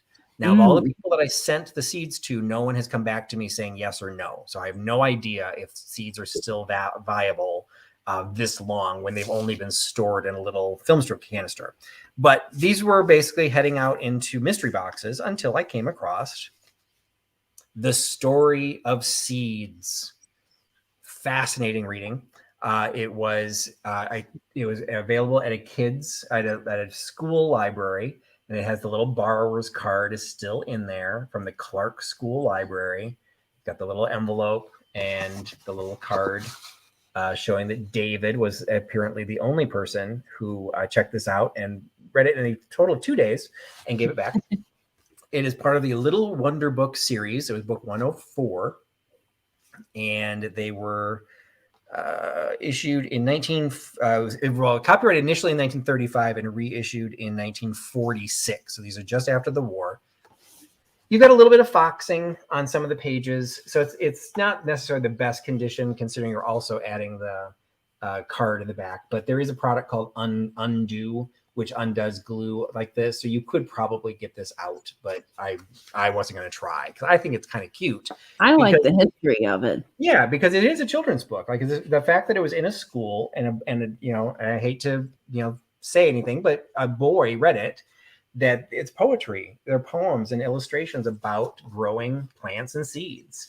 And, it's in good enough shape that if you did want to take it apart, these would be great framed. I mean, there's just some great illustrations in here, and they're all little standalone poems. Fall is here. Look in the field for the goldenrod and aster. They grow near each other. One is blue, one is yellow. Okay, well, it's not a poem. I guess it's just free verse because I just went through 4 lines and nothing rhymed. The thistle is a pretty flower. That's not a sentence you hear said out loud very often. The cattails appear to have faces, so that's going to haunt my dreams. They're a little creepy. Those are more than a little creepy. Like I remember camping and all the horrors of my childhood. Cattails play a big life of that. Some seeds steal rides, and it talks about the little stickers, the little sticker bushes that how they carry around. I want to ride. I want to ride. Here comes Jack. That's somewhat disturbing. Pilgrims. Okay, so this is. Wait a minute. What is this last section? Oh, there's riddles, but I don't see answers. So but anyway, which is right? Seeds have hands, feet, or wings. Some seeds go far, by, or long. Okay, this is like code. So anyway, so you've got the code chakra book of the seeds. You get the boxes of seeds, or the one thing of seeds and the 2 empties. And when I picked up that big lot of cookbooks that I showed, I came across a cookbook, it's kind of like a brand book for the Michael Leonard Seed Company. So a theme lot was born. So we have the Michael Leonard Seed Company, Chicago, Illinois, and Sioux City, Iowa. And this one is all about the types of seeds. And so this is not a recipe book. It was with the recipe books, but there's really nothing in here. But it talks about the length of the seed pod, the days it takes to mature, everything you wanted to know about a rutabaga or a cow horn turnip. So you've got a seed. Basically, it's not a catalog because they weren't sold. I guess it's just information. So it's like an informative listing. So you've got the seed catalog here, the book of seeds from the children's library, and then the set of 2 empty canisters and the third canister with Radish Champion 1977. You get all of it for $10. $10 for the seed lot by giving me number 32. $10, 32 for the seed lot. Now, is there any author, Patrick, on that poetry book? On the poetry book, yes, Vesta Withrow. The Story of Seeds by Vesta Withrow. Now, I have to say, I love the one with the boy eating corn. I just think that's so hilarious. He's just munching on his corn. Mm-hmm. And I guess, so this is Little Wonder Book 104. You can kind of see, it's unfortunately kind of covered up, but I guess it was part of a series. So there was these others. There's one on travel, policemen, firemen. The one on milk. That one has to say. A barn burner. So you can entertain your friends at your next party with these fun little books. Stories of milk. All right. So the auction ended. All right. So the auction ended. I think it ended up going for $104.50. So congratulations to the winner. Let's see if it is somebody that is in the chat this evening. And it went to somebody with the part of her name, or I think it's her name, is Val, V-A-L. So if Val happens to be in the chat, let me know. And I wonder if it's Val M. Mary is picking up number 32. Excellent. Thank you, Mary. I've got you for the seed packet. So if you end up germinating the seeds, definitely let me know, because I'd asked the people that I sent them to, particularly the ones I sent to them for free, to let me know. And unfortunately, I haven't heard back from anybody. So I'm curious, but maybe they have to wait till spring, depending on how they grow them. Okay. So the blue flower frog sold. The next auction that went up is this. So we've got a Culver cocktail set in the Prado pattern. So the lights are super, super bright. So I do apologize, but see if I can try and figure out how to show this. It is an alternating green and gold filigree panels. So this is kind of like a stained glass kind of pattern. It's just applied within a gold frame, and then alternating like a checkerboard is this little filigree gold design. So you've got the cocktail pitcher with the stir rod, as well as 6 of the cocktail glasses. So you've got 6 of the cocktail glasses. These are all the Prado pattern. Now, I tried to do the best I could on the photographs in the eBay listing, because unfortunately there is at least some gold loss on every piece. So you can see, I mean, sometimes you have to hold it at an angle, because in some cases it's just really to the surface, but you can see some of that filigree work has been lost on that one and in the corner of that one. But the other 2 are in perfect condition. So unfortunately, there's definitely some condition issues to this. So I don't know if it was somebody just overly washed it. The picture is actually in really good shape, except for one. There's one panel that, depending on how you hold it, you can see as I'm holding it the light just like that, the entire design is still there. But if you hold it in a certain way, it's much paler than the others. So it's there, but it's not, it's definitely, it would be considered damaged. This was a case where I had never seen this. There's not a lot of examples of this available, particularly this style of glass. One reference called them roly-poly. I know what a roly-poly glass looks like, but I don't think this, would you qualify that as a roly-poly? No, I don't think so. The bottom is not right. So yeah, so the curvature is fine, but the fact that there's an actual base, I didn't put that in my listing because I didn't think that was right. So they may have just been trying to do like keyword sniping, but I don't know exactly. They're not whiskey glasses because they have a whiskey glass that's a different shape.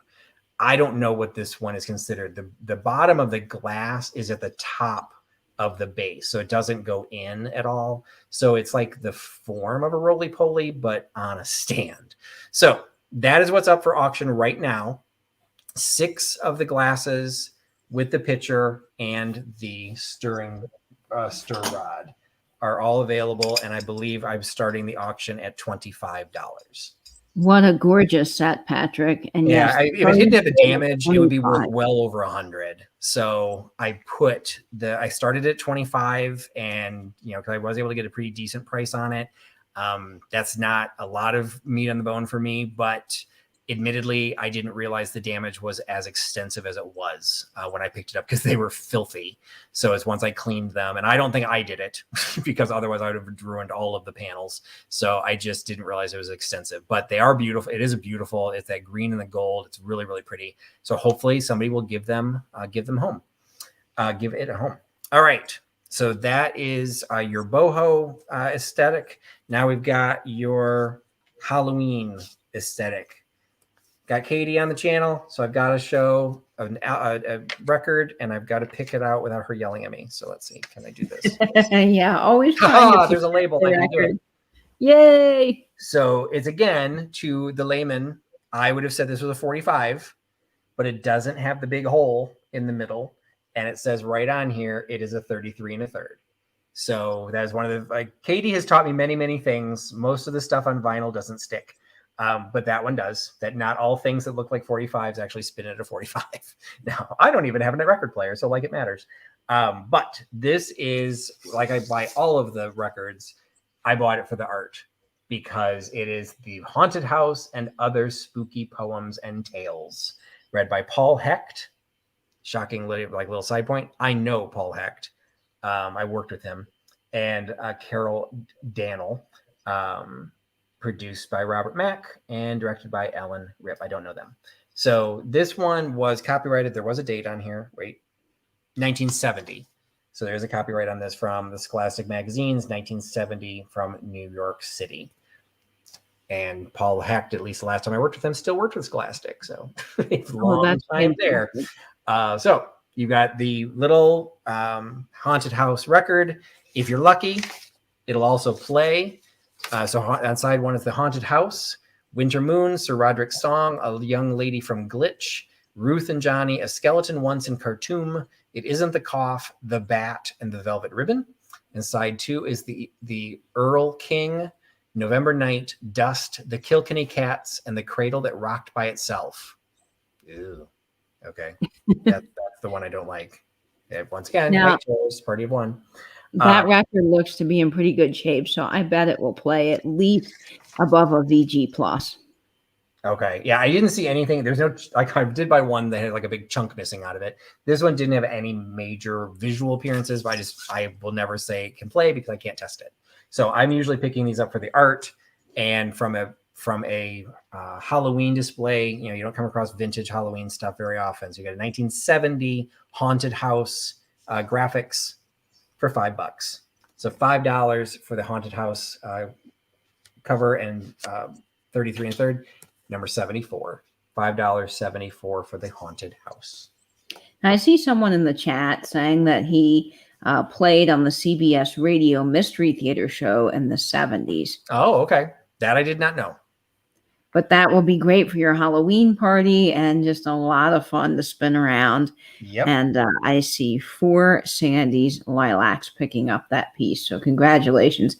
Quite a popular record there, Patrick. Excellent. I'm always glad when those find a home, because I feel guilty that I can't test the record, but I have a feeling a lot of people they're buying it just like I would. It would look cool. For the art. Sitting in the back of a shelf or in a little flower frog, the little wire ones, propped up. Well, you can always grade them too with your eyes. I mean, if you don't see any visual scratches, usually it's at least going to play pretty well. All right. Went from one piece of Halloween to another piece of Halloween. And if you followed me on Instagram, you saw this already. It is a 1930s black and orange covered compote. It is my gorgeous. It is absolutely gorgeous. It is flashed glass. And so there are some issues with where some of it has been scraped a little bit. But the biggest issue, and you can see that the top is actually clear because it's only the bell that's been flashed. The problem with it is, and I picked it up anyway because it's absolutely gorgeous. And once it's seated, you don't really notice it. But there is a couple of pretty decent sized chips in the cover that you do see. So the benefit is the cover sits into the edges, so it's not totally obvious, but you can see right there at the bottom of the screen, you can see one of them. So had this not had that damage, this would be selling for over $100. But it has a saving grace. Say hello to my little friend. It has a buddy. Oh, wow. They match. Now, I believe this is the top of a chip and dip or cheese and cracker set that should have had an underplate. I only know this because I watch Scott from the Old Curiosity Shop. He talks about them all the time, and I never, ever find them. I've also heard it called a sweetmeats dish, but I don't know if that's like when it doesn't have an underplate. So anyone that knows for sure, I would love to be educated about it. Neither of them are marked. They're both flashed. You can see you've got it's all clear glass that's had the orange applied. The places where the flash is kind of getting a little iffy. Hopefully you can see it because it's very, very bright here. You can see there's a little bit of light coming through at the very top. Can you see that, Katie? Yep, I can see that really well. In a way that you can kind of see. So it's like it's not significant.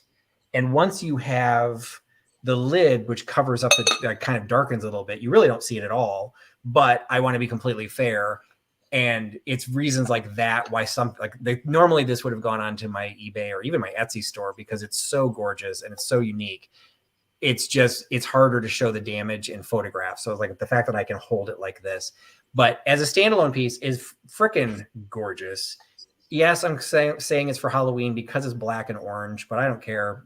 Bring me black and orange all year long. Because yeah, I would leave that out all year. Yeah, so it's got the gold accent. I mean, I would say 30s. I mean, would you maybe even 20s because of the shape, Katie? Yeah, I would say either 20s or 30s. So it's, I think it's 30s because we've gotten back into some of the florals as opposed to just geometrics. But, anyway, you get the covered compote and whether you call it a sweetmeats dish, whatever you want to make it, it's just another little uncovered candy dish. The Catholic candy dish, the uncovered, the bonbon dish, bonbonniere, whatever you want to call it. You get both of them. And actually, he's in perfect condition. There's no issues to him. And his flashing is actually pretty good. I don't see any areas where that's flaked off. You get both of them for $30. So $30 for the two pieces. $30 by giving me number 62. $30, number 62 for the two orange and glass pieces. Holy cow, Patrick. That is a great set. Just a beautiful shape and design. And I love, love, love that for all year round. And of course, Halloween. Absolutely. And to be perfectly honest, if it had been in better condition, I would have just kept it. But I like to keep things in perfect condition. So I got it for a decent price.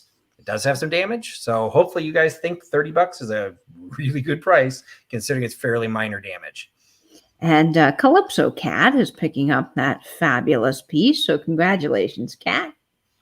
Thank you, Cat, for picking that up. I'll head that to Texas. All right. Next piece, get this out of the way because it's taking up a lot of space on my table. So this one I thought it's kind of like there's a little story to this where I thought was kind of interesting. It is, start with the basics. It is a set of vintage chess pieces. So it is from the Florentine Chessmen by Kingsway. It has the original bottom of the box, or maybe, no, yeah, it would have had to be in the bottom because this is the way it's printed, but the top is missing. So somehow, I don't know how it came apart, but whatever. It's just, I'm only selling you the bottom of the box. It still has the insert for all of the chess pieces, for all of the major pieces, and the original box that the pawns came in. Now, what's interesting about it is it also comes with the instructions. the Royal Game of Chess with Kingsway Florentine chessmen in 1947. Somewhere along the line, this was offered in the box with its original chessboard for $48. Now, just because you asked $48 doesn't mean you got $48, but for some reason, this was valued at a fairly high price, primarily because of the board, which is now gone. So somebody took the board that had the value and left the chess pieces behind. But in a full service seller, I found another chessboard where it also had its own instructions, and it is just from a different brand. So it's just a little cheapy board. It's like literally it's a cardboard board. So it doesn't have any weight. And the only reason I picked it up was because it came with its own instructions. So this is the Lowe Company trademark. I don't think I found a trademark on this, but it does have the zip code, the 2-digit zip code for New York. So it's between 1948 and 1963. So you've got the ES Lowe Company. So you've got the instructions for the Lowe's Tournament Chess and Checkers. And this is somewhere on here. This is the Lowe's board. Oh, look how cool is that. So it's got the little graphic on the bottom. So you get the little instruction booklet for this game board, which does not match the big pieces, but the big pieces are really cool. Now they're plastic, but they were really well detailed, and they have elephants. So the rooks are elephants. Now his truck's kind of up, so screw him. But yeah, he's too popular. You've got the bishop, king and the queen. So you've got all the pieces, and like you said, they're all locked, like they're slid into their little platforms, and you've got this little graphic in the background, like it's like a little castle that they're lined up against. And so it's a complete set of chessmen, and I'm sorry, they're men. Maybe the elephant's not, but then you actually get the queen, and then all the pawns.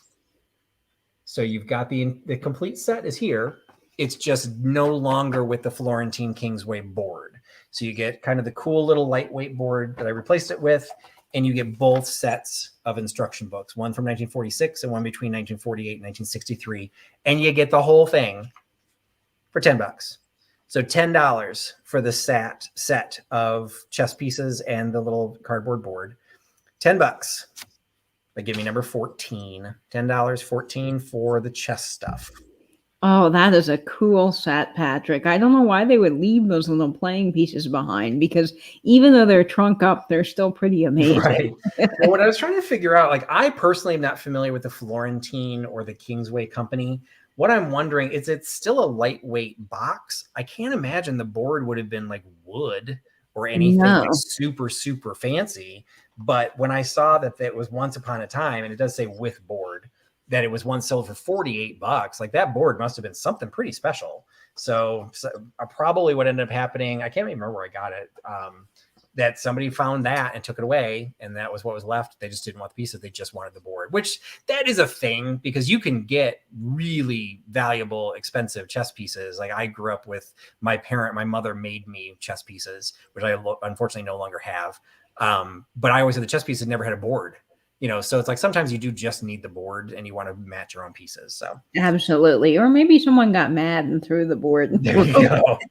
I see Katie, Mrs. Berkeley girl, picking that up. So congratulations, Katie. Great piece there. Excellent. Thank you, Katie 2.0, for picking up the chessboard. All right. Next big item I've got is this, let's put it up the right way, Italian lemonade pitcher. It is a very decent size. It still will fit. It'll have to go into a 12 by 12 by 12 box, not a 12 by 12 by 8. I might be able to get into an 8 if I do it on the side, maybe. So just be aware of that. It's not particularly heavy. It's just going to have to go in a pretty decent sized box to accommodate this.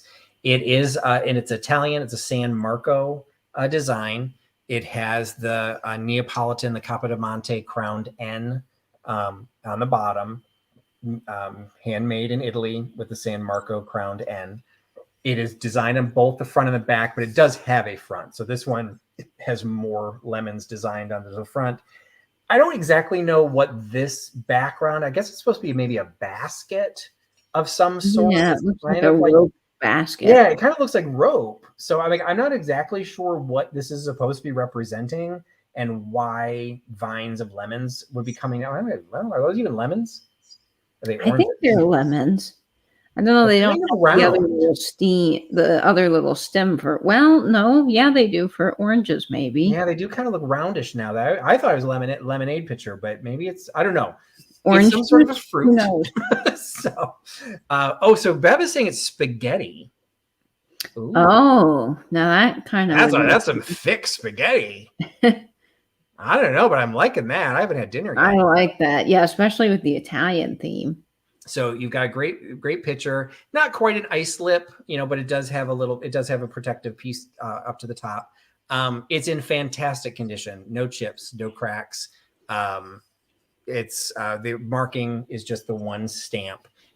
Beautiful condition. And it's $20. So $20 for the Italian San Marco Capodimonte pitcher, $20 by giving me number 53. $20, 53 for the pitcher. So Steph is saying Serrano. I don't know what that means. I don't know either. I've heard the term, but I don't know if that's describing something on the pitcher or not. Yeah, I don't see anything like that in the stamp.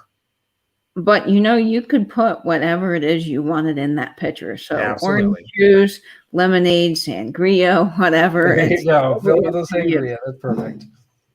All right. We've got 2 more mystery boxes coming up. So once again, you're going to get a maxi pad. Same thing. You have to guess the number. So it's a $15 mystery box. And this time, the number falls between 60 and 70. Between 60 and 70. Guess as many times as you want. Between 60 and 70 is the next 2 mystery boxes. First 2 people get the mystery box. All right. I'm anxious to see all the numbers start flying in the chat. It's always a lot of fun to watch these numbers come in. Oh, boy. Okay. I don't a bunch of people I didn't say hi to. So this is my chance. So I didn't say hi to Chris. So hi, Chris. I think I said hi to Lucinda. I think I said, I can't remember Simon says Sabrina. It's Sabrina, I think. Yeah, Sabrina Daniel's Simon. Here. Prairie Stone. I don't think I said hi to. I don't think I said hi to Deb. Okay, I've already seen the number twice now. Well, I've seen it twice, but both for the same person. Oh, well yeah, that's right, Patrick. They really liked that number. Yeah, that number must be their lucky number. I mean, I guess technically they could win both. Yes, I guess so. That is possible. It's all up to you.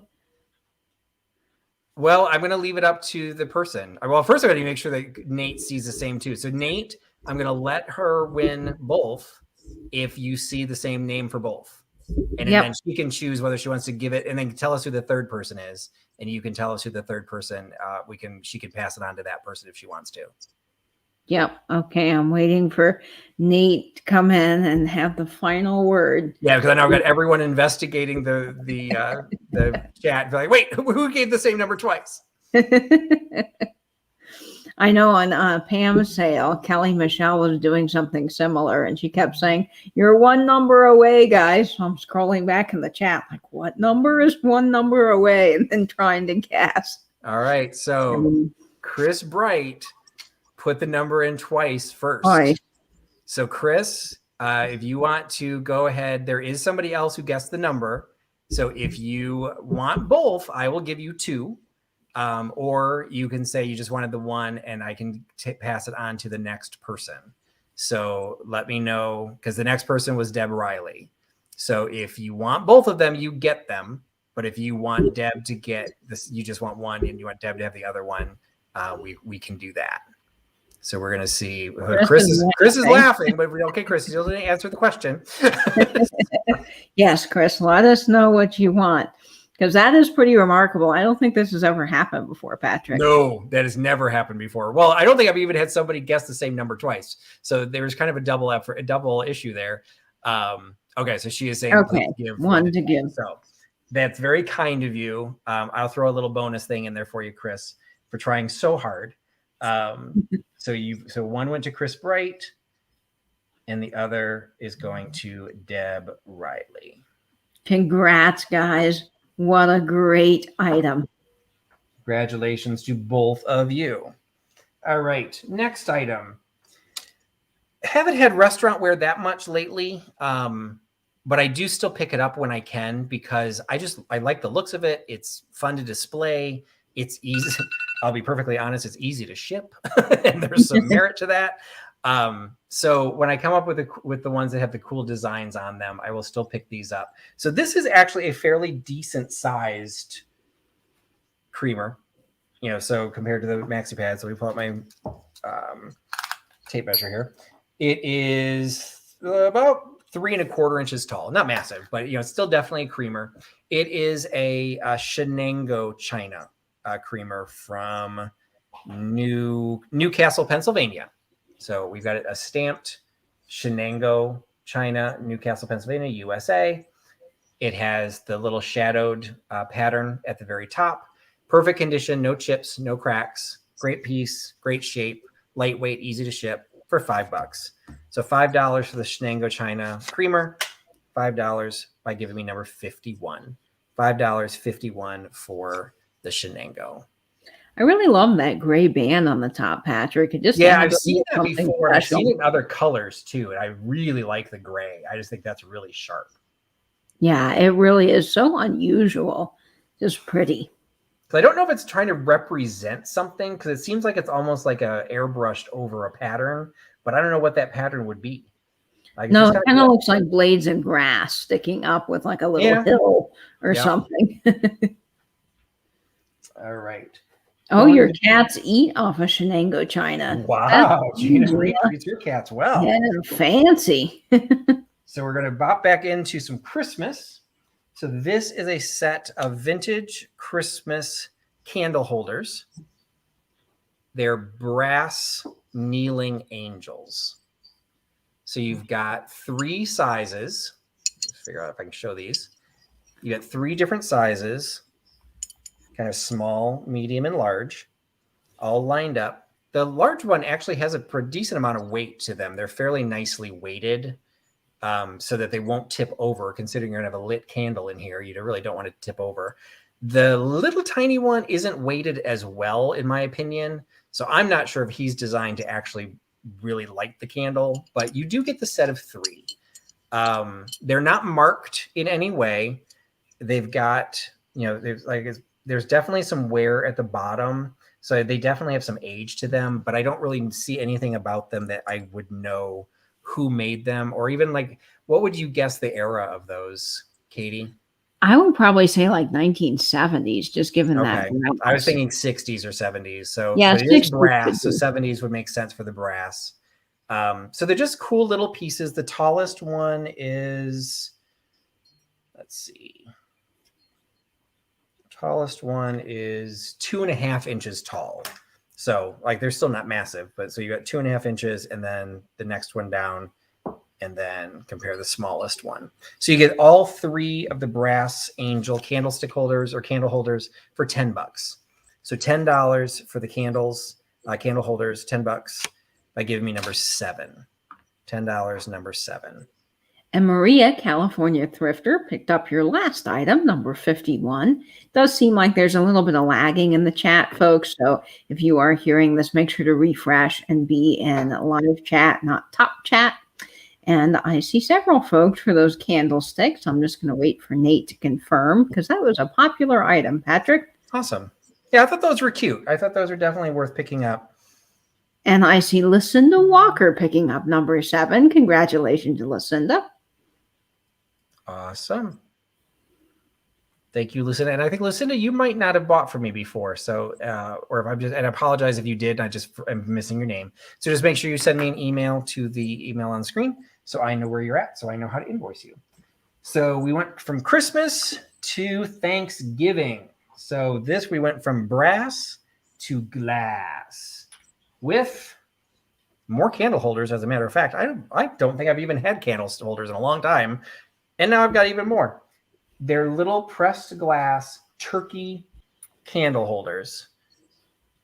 So these I would say would be relatively small taper. They're bigger than the birthday candles that would be in those angels, but not as big as a full-fledged taper. So I still have the little gold tapers. So you can kind of see it's kind of a it's a small-ish size. So you've got a set of 4.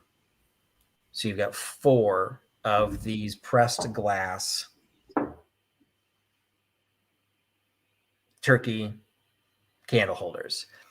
They are recessed on the bottom, and I did not find any sort of mark. So the fact that they're recessed, I thought, and I don't remember if you had taught me this, Katie, that means that they're not the oldest. Like these would not be from the 30s. That was something they did like maybe in the later versions, like in the 70s.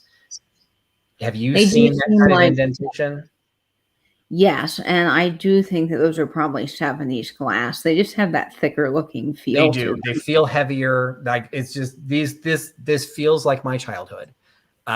So you've got 4 of these. I debated separating them into 2 pairs, but I remember when we did stuff like this, the Thanksgiving table tends to be long. And so you want multiple pieces like this because you want to be able to, line them up down the table. And although it's designed to hold a candle, you can put whatever you want in there. I don't think you have to put anything in there. He's just kind of cool all by himself. So you have a set of the 4 amber glass turkey candle holders. You get all 4 of them for $10. $10 for all 4 of the turkeys. By giving me number 41. $10, number 41 for the glass turkey set of 4. Now, something that's kind of a fun tradition in my family for Thanksgiving is I always go outside on Thanksgiving Day and we find leaves and pine cones and things from the woods. And then we bring them in and line them down the center of the table with some candles mixed in to do our tablescape for Thanksgiving. So I think that would be really fun if you mix that in with those little turkeys because they're so cute. And cool. I love that woodsy color. And that was a popular item. And I see 41 going to Peachy Me. So congratulations, Peachy Me. I am so glad you said that out loud because I'm looking at it. I assumed it was Psych Me. Like, wait, there's no S. So I'm like, yeah, I'm not going for that. I have that no idea what that says. Everybody. And Peachy Me. Well, it's exactly the way it looks. Peachy Me. Like that's totally right. But I would not go for that. Is Deborah Heinbecker. She changed her name. So well, congratulations, Deborah. Thank you for picking those up. I thought you were going for the pachyderm. Like I didn't know where we were headed with that. But so congratulations, Peachy Me is getting the set of turkey glasses. Okay, right. Everybody says that apparently, Patrick. And yes, I've heard that. So you're in good company. All right. Next, we've gotten this far into my channel, and I haven't had coasters yet. So we gotta have coasters. Gotta have coasters. And this is a special set of coasters because I very rarely come across these. These are Furstenberg China coasters from West Germany. So you've got them dated right off the bat. And these are the ones that when Furstenberg issued these, they are the ones that designed, again, they're kind of souvenir pieces, but they issued them for cities or towns from across Germany. And they would pick the architectural or the historic sites that were popular within each town. And that's what they represented on the coasters. From an outside perspective, as they become available in the secondary market from the vintage side, because again, these are West German, so we're before 1989. Sometimes we're done in towns that we've never heard of, and this happens to be one of them. I am not familiar with Helmstedt. Helmstedt is who either commissioned these or had these done by Furstenberg China. So we've got the St. Marienburg Church. We have the Doppelkoppel. I'm sure there's a much better way of saying that, but to me, Doppelkoppel, St. Ludgeri. But hey, say it with me. Doppelkoppel. It's right there. Doppelkoppel. Doppelkoppel is right there. The Julium, looks like another church. The Rathaus, which is the city hall. The Hausmannsturm. We'll just assume people know what that is. And then this must be in mountainous regions because then they're also doing what looks like a big hill, the Lübensteiner. So we've got some land growth as well as architecture. And these are the coasters, the coaster style that I collect myself. but of towns I've been to. So no offense to Helmstedt, but I don't even know where it is. I don't But recognize that. the reason I like them is because they do an excellent job of depicting the architecture in these pieces. So you know, even if you didn't know that Helmstedt was in Germany, you would look at this picture and know you were in Germany. You know, you've got the Tudor style, the stucco and the beams. Like, you've got a very distinct look, because Furstenberg is a very high quality, hard paste porcelain, and they make exceptionally good pieces. So these should be going up on Etsy, and if they don't sell here, they will be, but I got them at a good price. So I'm offering them here at a price well below what their value, because I have a feeling most of you don't know where Helmstedt is either. But if you've been to Helmstedt, that's where you're born, that's where you're married, that's where your parents were buried, you could have your own set of coasters of Helmstedt, or wish you could go there, for $10.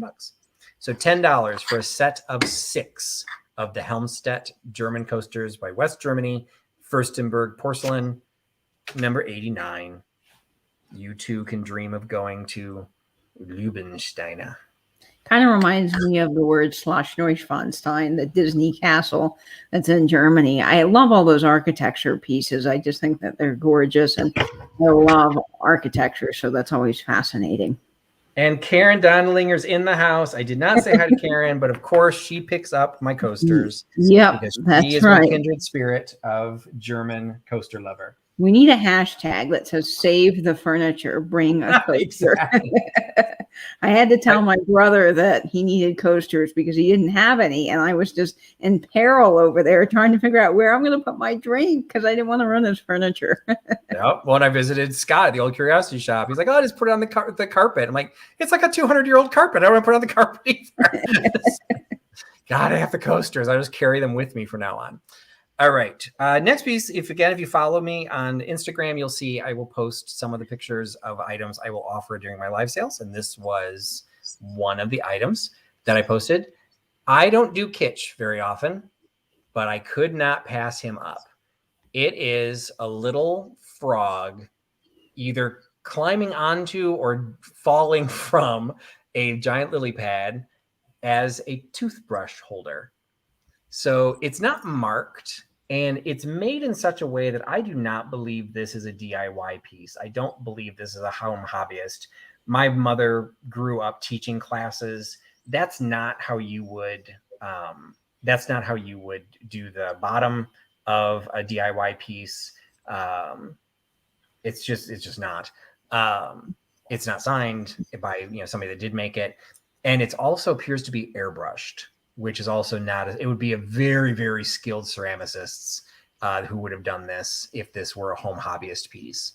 So it's a very cool little frog, pink trimmed lily pad, and then there's the yellow on the stem, and then the kind of the pinkish hue. And you also have, it's not showing up very well because the lights are so bright, but there's a lot more pink on the bottom, and then you see the little recesses that would hold the bottom of the hold the toothbrush so the base doesn't slide out. So you've got your toothbrush holder, little froggy on the lily pad toothbrush holder for $8. So $8 for the little froggy by giving me number 5. $8, number 5 for the froggy toothbrush holder. There's a lot of people that collect frog things within our community, so that's a really great addition to your sale, Patrick. And I'm just curious if anyone in the chat actually did claim that flower frog. I didn't see anyone, so I'm not sure who actually won it other than what you announced, Patrick. So okay.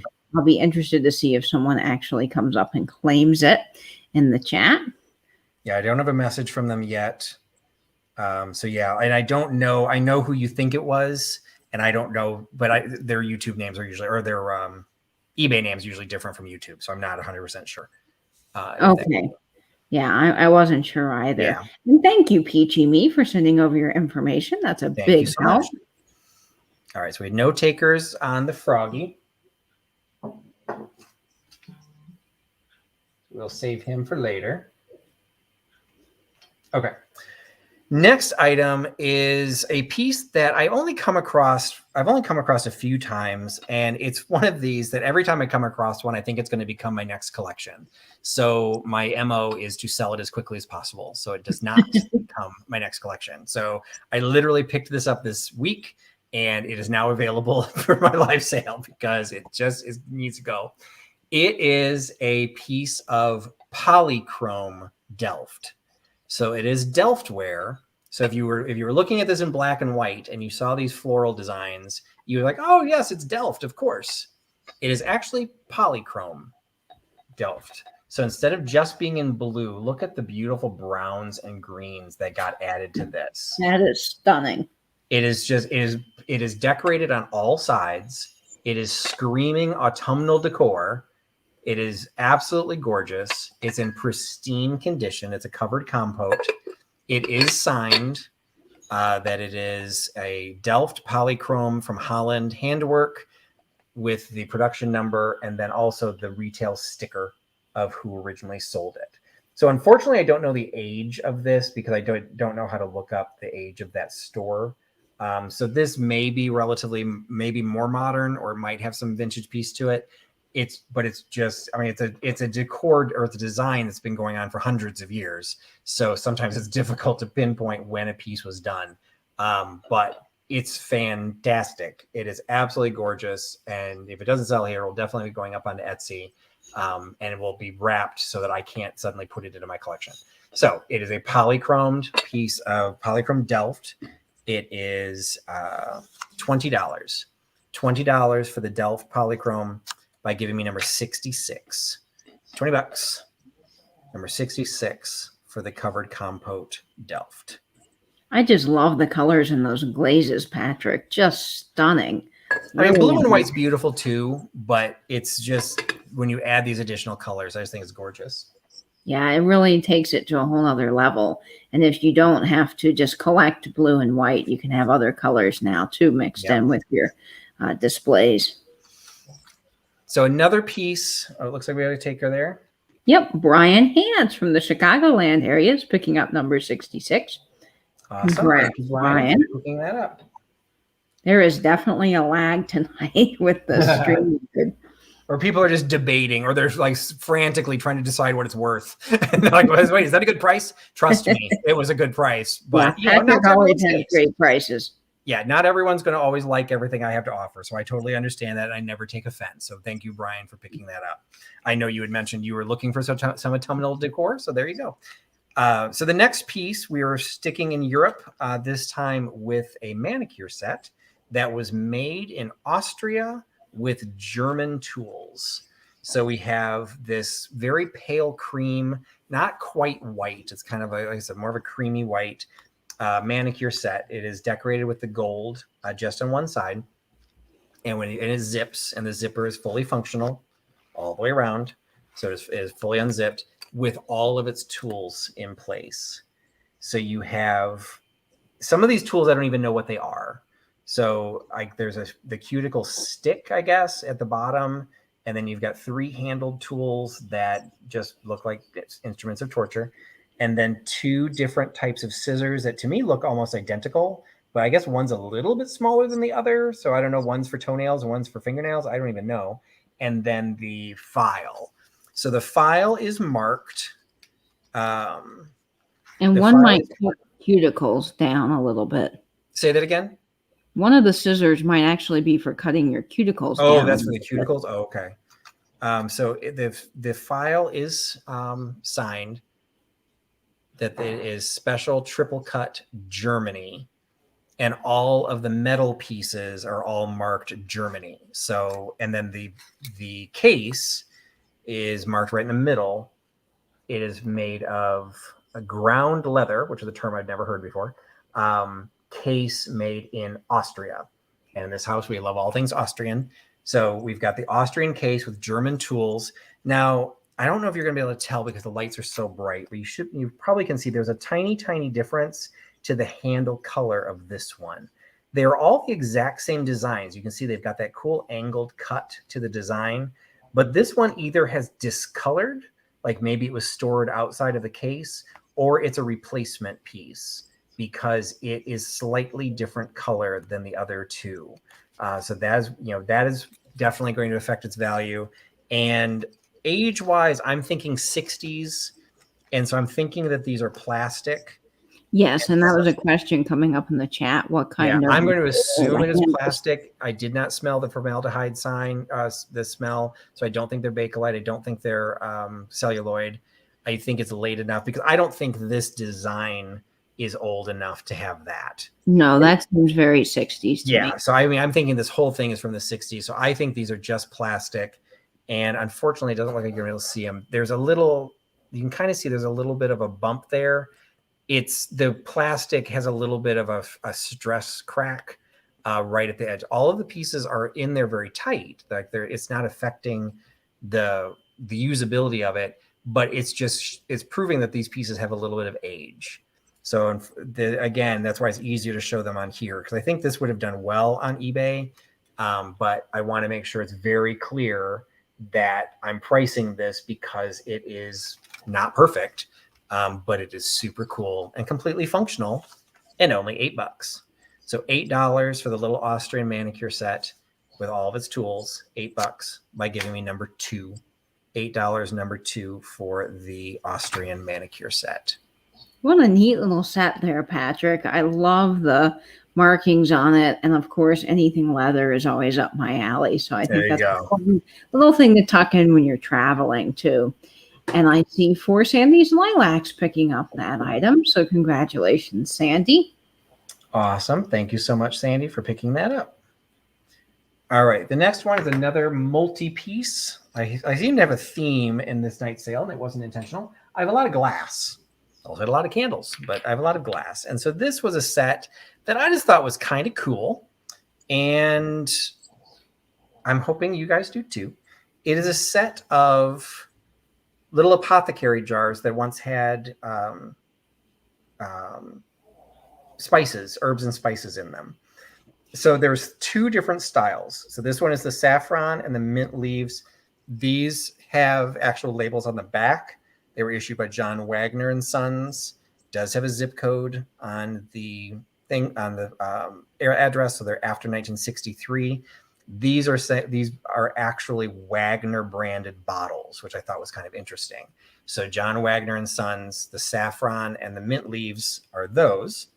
And then you also get cloves, paprika, and ginger. And those bottles are marked made in Japan. So we have some age to these, but most likely 70s, 80s. You know, I totally see these. To me, these would just be fun for Halloween. Like you could absolutely labels out and you just put little, like go to Goodwill, grab all the Barbie dolls you can have, rip off their heads and shove them into a jar. Not that I think about doing that often. Or, you know, the bigger dolls, rip out their eyeballs and shove them into, you know, these little jars, and you could just cover up the label and put your own label. So they're just kind of cool that, yeah, Peterson saying, hi, Peterson. They're just, I think they're from the 70s, maybe getting into the 80s, but there are the 2 different styles. So I just want to make sure I point that out. Yeah. So these are the 2 different styles. You can see the difference of the labels between the 2. But the tops are all there. They get on they've got the rubberized stopper. These would just be fun, I think, for either your for your tier tray, for your Halloween design, because this is just, you could just put all kinds of fun stuff and make your own labels to cover those up. So I'm selling them as the jars. You get all of them for $8. So $8 for the 5 jars. $8, 5 jars, $8 by giving me number 33. $8.33 for the 5 jars. And yes, I see someone pointing out in the chat that they had those with a wooden shelf, and I have seen them. Oh, okay. Line them up on a wooden shelf, but I love the idea of Halloween, because how fun would that be to have like a little laboratory with all your little things to make a witch's brew. My degree's in chemistry, so I see little jars like that, and I just think the little chemical stuff. It's just fun. And then you start putting the fun stuff in. You put normal like little saffron seeds in there and be like, you know, some sort of dragon pods or some weird label, and you've got people wondering, where did you get the cool jars and what did you put in them? And Gene Rogers is getting those cool jars. So congratulations, Gene. That is a fun set. Joan Rogers, I'm sorry. StreamYard's a little small sometimes. Amen. But Peterson, I have my glasses. They're right here. So I've not complained about being able to see anything all night. I don't think I've used them, but I haven't complained either. So, all right. So as I said, I've got a theme of glass. So like the last couple pieces I have are all glass. So the next piece is this fantastic amber and gold, again, covered jar. It's a decent size, but it's not very heavy. So it'll have to go in a decent sized box, but it's not particularly heavy. It is amber glass. This is not flashed. So this is amber glass with the gold accents. The lid has a couple of flea bites around the edges because the lid fits inside the flare of the bottom. So unfortunately, it's taken a couple beatings to get, there's a couple of little, there's no cracks. There's just a couple of little flea bites right around the edges. And I think there ended up being one or two. There's one right there. And I want to say there was a tiny one on the other side too. There was another one right there. So they're super, super small. But because the lid has this big overlap, you really don't see them once you have the jar. But it's this great gold applied design. When you hold it up, the gold is almost opaque. It's not filigreed, so you're not seeing anything through it. So it's like a gold band that's covering that all up, as well as the gold that's painted onto the rings of the piece. It's absolutely gorgeous. To be perfectly honest, this was in my collection up till this week. Again, I moved some things around. I bought a new cabinet, which downsized one that I already had. Decisions had to be made. So sorry, I made the choice, Sophie. This one has to go. So it is an amber glass gold jar. Unfortunately, it's not marked. There's no label. There's a remnant of something on the bottom, but that could have been a price tag for all I know. I don't know who made it. I do believe it's Italian, not Bohemian. It's a little bit heavier than the Bohemian glass, and probably from the 70s would be my guess. What would you say, Katie? Yeah, I would probably say 70s with that, but that beautiful gold cigar-like band is just stunning.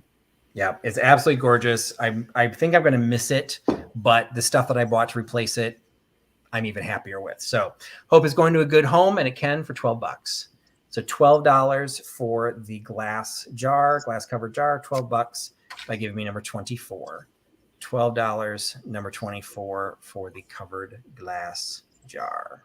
What a great price and a beautiful piece, folks. And I had to look down a little bit because I saw Peterson saying hi to Vinny, and I couldn't tell what those emojis were. And we've got pigs and dinosaurs. Wait, are those dinosaurs? I think they're little. Oh, yes. Because I originally, when I saw those, I thought they were like little fighting chickens or something. So, yes. And she insulted me. She's like, those aren't chickens. It's like, yes. And Debbie is going to get number 24, Angelic Vintage Treasures. So, congratulations, Debbie. Great piece. Thank you so much, Debbie, for picking that up. And the last piece that I have is also glass. And it also came from my permanent collection. And it got bumped yesterday because I kept shifting things around. And I finally decided it just didn't have a place. So it is, I've sold some of these in the past, and this was the one that I kept. It is a cup plate. And I kept this for a couple of reasons. One, I did like the fact that it was still marked. It's pear point glass. It still is a sticker. I became one of those people that the sticker was on my piece and on display. Every time I looked at it, it annoyed me, but I didn't want to take it off because I love the fact that it was still marked. So this one is from 1980. They are cup plates. That was a thing. But the other reason I kept this one is because it was a glass press. He is actually operating a pressed glass mold. How cool is that? That's fantastic. This was on my shelf with all of my glass flower frogs, as well as my Picard and Stouffer gold. And it looked great, but it didn't look right. So it kept getting moved around, and that label is actually what kind of made the deciding factor. So If you choose to take it off, I will completely honor your choice. But I kept it on, and it's leaving my collection. And I think it's a cool design. They're not particularly old. It's 1980. They were once exceptionally popular and exceptionally valuable. Now they're just kind of a cool little conversation piece, and almost like a mini coaster. You have to have a pretty small glass though, and you can have it for $5. So $5 for the Pearpoint glass cup plate with the glass press worker. $5 by giving me number 49. $5.49 for the cup plate. That is such an interesting piece, Patrick. I've never seen that design pressed into that. No, exactly. The ones I've sold were like there was one with George Washington's head on it. Like they're historic stuff. So that you can see a little bit better because of the there's not so much glare. This is the back. So it almost looks like it's a printing press, but it's an early glass press, a sandwich glass. And that's who issued it. It was the Sandwich Glass Museum. Oh, how cool. Yeah, so that's who issued that. And that was like the thing. So like they would be museums or charitable groups or something like that. They would custom design these tiny little plates, and they would be made, and other companies made them too, but Pearpoint was the one that kind of popularized them. And they're just little souvenir pieces. And I did like it because I'd never heard of them. I thought they were cool, but just doesn't fit in my collection anymore. And it's all about, gotta fine tune with what I got. And that is going to Karen Dondelinger. No surprise there. So she saw coaster and she reached for the internet. She made sure she jumped in. So now I don't know how you do it, Patrick, but I have trouble downsizing my collection. So more power to you for going I through will it. say it is. I grew up in a place like we were not quite a hoarder house, but when you're in the same house for my parents had that for 40 years or whatever it was, things tended to collect, and it started to get cluttered. And I've moved 7 times. So every time you move, you kind of have the necessity of thinning things out. So my philosophy ends up being just like my stoneware is probably one of my favorite collections. It fits on this wall. That's it. Once I run out of space, unless I'm going to start building shelving units to get me to the ceiling, I just have to replace it with, it's quality over quantity. And so I'm just, that's what I'm dealing with right now. I'm trying to find another piece because it's a long story. And I'm debating, do I buy inexpensively because I'm a bargain shopper and I want something that I don't want to cost a lot of money? Or do I want to spend $600 on the piece that I'm absolutely in love with that is actually cataloged in one of the books that I have to be like, do I buy like one big piece or a bunch of little ones? So keeping it as in your size, I think that helps. So I do have to get rid of it, but I'm very happy when it goes to places, it goes into things like this. I know who's getting it, and you'll get a good home. It'll go to a good home. And that's the name of the game. Getting vintage and have a good home hands. Absolutely. And that's one of the reasons I like doing the reselling, because there's so many things that I sell, including a lot of the things from tonight that I really, really love. The polychrome Delft, perfect example. Absolutely loved it, but I am not starting another collection. Like I've already started new collections, like doing it, just by having. I didn't have a swung glass collection before I started reselling. I didn't know what swung glass was before I started reselling, and now I've got an entire window filled with it. Which I just throw a little side piece. If people don't follow me on Instagram, I did a little a post. I don't know why I don't normally do this. I did a little post, and it was a picture of my window with all my swung glass. And it was the quote from William Morris that says, "Has nothing in your home that you do not know to be useful or believe to be beautiful." And I think it is one of the most important quotes out there, particularly in the reseller community or in the vintage community. That window, everything in it is within like a year and a half, because I'd never even heard of it. And then I saw it on Instagram. Somebody else had done a picture of their collection. So I started recreating it. And now I've just discovered that Cindy from Mimi's Treasure Cottage and Maria from California Thrift, Empty Nesting Maria, have both started their own collections of glass because they saw my window. So, it's you benefit from each other, and we all learn from each other, and help each other build up their collections. And Tim's telling me to treat myself. I think you should. I For don't your need the birthday. bad. I don't need the bad angel on my shoulder. I have enough of those. I need the good one that says, "No, be sensible." So I think for your birthday, Patrick, you should treat yourself it though to is. My something birthday's pretty coming up. So spectacular. maybe I'll try and have something in time for me. I can cook with it. There you go. It's for a YouTube video. You need Exactly. So thank everyone. That was the last item that I had for the sale. So if anyone came in late, I can show some of the items that didn't sell. But for those of you who've been around for the whole time, thank you so much. Thanks for joining me. I really do appreciate you coming out. I hope you have fun. I do actually hope you learn something. That's kind of my goal for these. It's a side hustle, and yeah, I like to make some money. But I also I have fun doing the research, and I like sharing that. And I know some people don't. Some people don't like hearing or don't want to know about the research. But hopefully you enjoy it, and that's why you're still here. So thanks so much for participating. Thank you again, Katie, for joining. Oh, absolutely. And again, thank you, Nate, for monitoring the chat. So before I do the recap, Katie, what do you got coming up on your channel? So I've got a fun friend mail unboxing tomorrow at 6 p.m. Eastern, so stay tuned for that. And then, of course, next Wednesday, our Duo Dives will have the 3rd episode, and Jamie's husband, Blake, from Mid-Century Wasted, will be on talking all about vintage audio. So that will be a really wonderful addition to the video that I just put out on buying your first turntable. So I'm excited about that. And then Tales from the Triptych this Sunday will be on Nate's channel with his English sterling silver collection. So I'm really looking forward to that. I'm so glad you said something, Sheila. I mentally had you as the wrong person. So you were Mimi's Treasure Shop, and Cindy is Mimi's Treasure Cottage. So I'm so glad you said that, because I had mentally, you bought some from me, but in the post, I'm like, I don't remember selling those to Cindy. So I'm so glad you clarified that. But yes, so thank you so much, Sheila. And I do apologize for, feeding your newest obsessions. But as Peterson says, like, we can learn from each other, and, sometimes it rub off. Like Katie, I learn from Katie, vinyl stuff all the time. I have no interest in starting a vinyl collection, but I still find it really interesting. And then when I see it live, I get really excited. Like, oh, wait, I saw that. She talked about that. I still don't know what it is, but I saw her talk about it. So you hopefully can learn things. And that's my goal, is that you just suddenly you're in the field someday, you see something at a Goodwill, you see something antique shop, like, wait, I remember Katie was talking about that. Or I remember Patrick. I remember Nate showed it on his channel. Whatever it is, like, we're all here. It's fun. And that's what it's all about. We're here to have fun. So thanks everyone for sticking around. If you want to see the things that did not sell, the frog toothbrush holder did not sell. The glass spice jars didn't sell, did they?